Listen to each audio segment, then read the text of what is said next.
All right, what's going on, everyone? So it has been a day, to say the least. We got 2 American aircraft shot down by Iranian forces, an F-15 and then an A-10. 2 helicopters shot up by Iranian ground fire, wounding a number of service members on board. And behind the scenes, kind of big picture, talks just fell through between the United States and Iran, which means that as of now, we are entering the next phase of this war. I mean, do you remember how many times in the past few days and weeks has President Trump said that he's holding off on hitting certain targets or escalating the war or expanding the strike campaign because talks are going well? Well, now they're not, or they're not even happening, or at least we're acknowledging that. And I don't think very many people assumed these were going to go anywhere in the first place, but we can kind of set that aside and assume that now we're entering the next phase. And if everything we've done up to this point did not bring the Iranian regime to their knees and accepting our terms of surrender, the 15-point plan that we presented at some point in the last couple weeks, that means that something has to change. That could be as simple as more bombs hitting the targets, maybe expanding the target set, hitting more targets, all the way to some sort of ground operation, boots on the ground, be it islands or around the Strait of Hormuz. Something has to change if we expect the Iranian response to change. More on that here in a minute, but starting with the aircraft shot down, we got notification first thing today that a U.S. F-15 Strike Eagle was shot down in western Iran. This was the first manned aircraft shot down by Iran since the war began. There's been a number of ISR platforms or drones, Reapers, that have been shot down, like 12 plus at this point, but they're drones and they're expensive. I got it, but they're unmanned aircraft, not anywhere near having one of our pilots down behind enemy lines. There were also a number of aircraft destroyed via friendly fire, F-15s over Kuwait, KC-130, a collision, one of those went down, and then an E-3 and KC-130s destroyed on the ground in Saudi Arabia with an Iranian missile strike. But this is the first 2 now, in the span of a few hours, of instances of manned American aircraft shot down by Iranian ground forces. So the F-15 went down. Our understanding now is that the pilot has been rescued and is back safely with American forces. The weapons service officer, the second of that 2-person crew, is still missing, or at least has not yet been recovered by American or Israeli forces. The Iranian government has not said anything about their capture. By all accounts, they're still searching as well. So there's a bit of a race right now between the United States and Israel and Iran, trying to find this one American airman that is somewhere in the western portion of the country. I did see some sketchy, not verifiable reports suggesting that this person had been captured. There's no evidence to support that. It's all kind of the propaganda-style channels reporting that at this point. Now, as a part of those search and rescue operations, an A-10 was hit over the Strait of Hormuz. This was reported by CBS News, where they say an American A-10 Warthog took fire and was damaged during a search and rescue mission for a crew member of the F-15 that was downed over Iran. The Warthog pilot ejected over the Persian Gulf and was successfully recovered. And this gets into a little bit of like what happened here. How we've flown so many missions and all of a sudden we're losing multiple aircraft in the same day. And part of it is just this kind of domino effect. Like you start having to adjust. When an aircraft goes down, you have to adjust course. The mission changes a little bit, and all of a sudden you've got aircraft or assets or resources in scenarios that they maybe would not have been otherwise. And we'll dive into that a little bit deeper here in a second. But as a part of those search and rescue operations, it looks like 2 American helicopters were also hit with Iranian ground fire. NBC said 2 helicopters that were involved in the F-15 search and rescue efforts were struck by Iranian fire, but all service members are safe.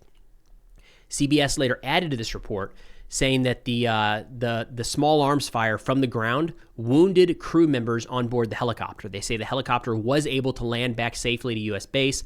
All service members are receiving initial medical treatment and will be transported for further medical care. Now, real quick, before getting into what happened here, what changed for all of a sudden aircraft to be getting shot out of the sky in Iran, I just want to stress and spend a moment addressing how impressive our service members are. The search and rescue operation, just think about this real quick. We take it for granted, but we shouldn't, because we can see what happens in other conflicts, right? When a Russian pilot goes down somewhere in Ukraine, first off, they usually don't survive at baseline. And if they do, Russia can't go get them. There's no chance to actually go and rescue their pilots behind enemy lines. It's not an option. Here, the United States has an aircraft go down, and in no time at all, we amass an incredible amount of resources, pull other assets off their mission to make sure that we get our men and women back home.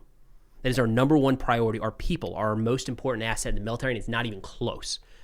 So in the blink of an eye, We had all of these resources ready to go, moved into theater, moved into a hostile environment, enemy territory in broad daylight. Think about the guts it takes for those pilots and those crews to be flying at low level in an area that an American jet was just shot down. But they're taking that risk because it's so important to get our people back. And they did. They got two of them, two of the three, right? The A-10 pilot is back home.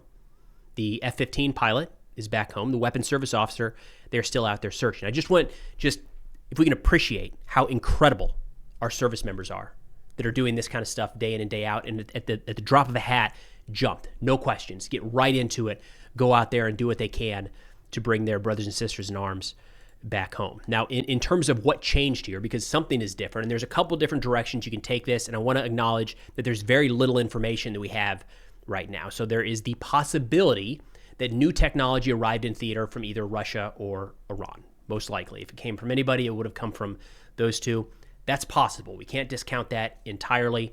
There's also the possibility that Iran was kind of holding back in some ways and maybe not using certain weapon systems until they had a better opportunity to actually inflict damage on U.S. forces. One of the arguments being made here is that certain systems were kind of being hidden and were designed to be used to try to ward off a U.S. ground invasion and the air support that would come alongside that.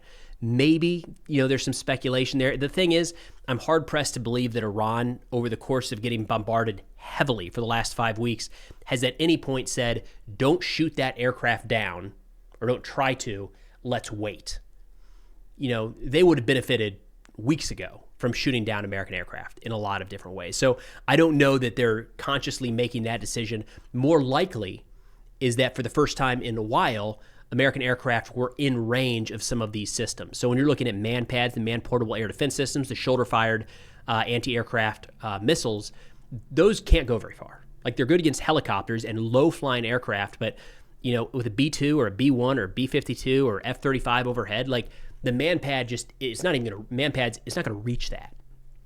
So you're probably not even going to take that shot. It's possible that the F-15 maybe got a little, maybe entered an area that had not yet been fully cleared, or Iran was able to backfill some of their air defense assets. With that down, all of a sudden, the A-10 coming into play, flying lower, trying to help identify the pilot. Now they're in range of man-pads and surface-to-air fire. And then, of course, the helicopters as well, pretty juicy target for any sort of anti-aircraft fire on the ground. The thing that kind of comes to mind for me here is kind of the Black Hawk Down scenario. And I'm sure a lot of you have seen that movie or read that book, where it was a pretty standard operation going into Mogadishu in the early 90s. They were going to go and kind of a snatch and grab of a militia leader.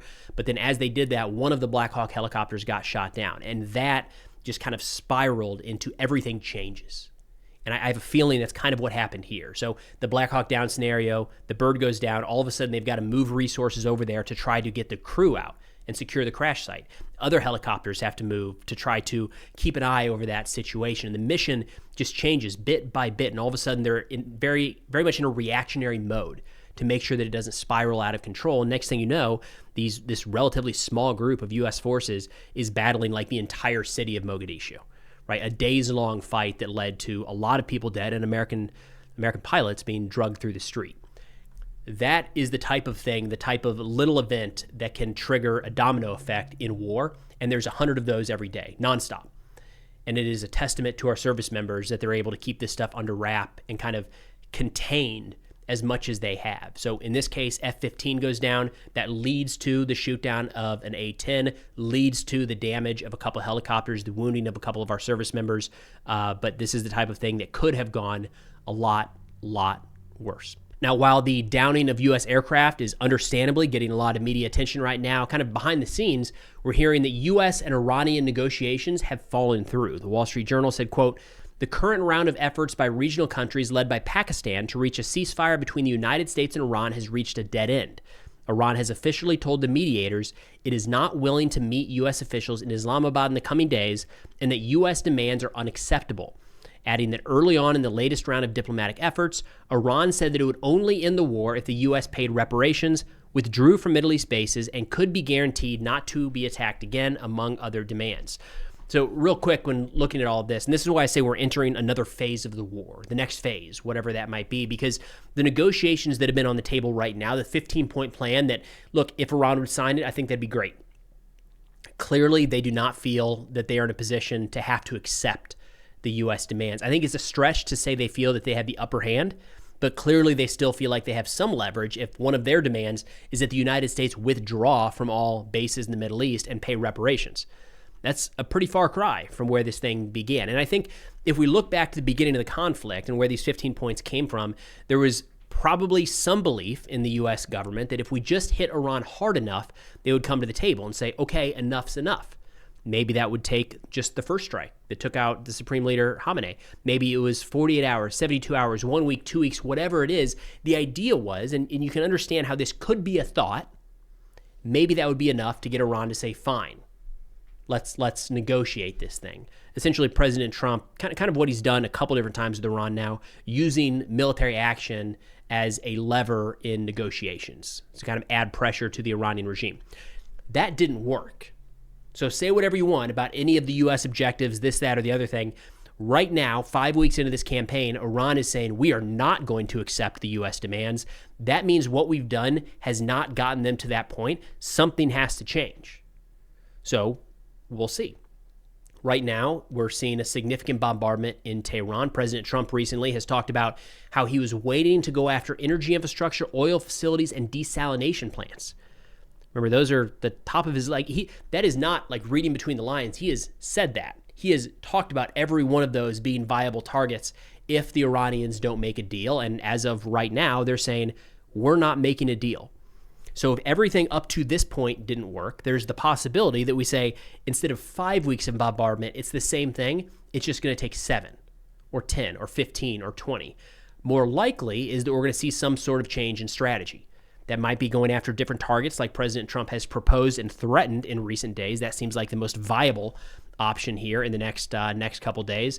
But this also could be a precursor for a different type of leverage, right? So something like seizing Iranian oil tankers, going after some of their oil fields, or maybe even U.S. boots on the ground, whether that's a special operations raid trying to go after some of the nuclear material, or maybe seizing some of the islands in and around the Strait of Hormuz. That needs to be on our mind as we enter this next phase of the conflict. But again, it has been quite a day. I have a feeling this weekend is gonna bring with it some pretty unique events, to say the least. But that's all we got for now. Thanks for watching, and I'll see y'all next time.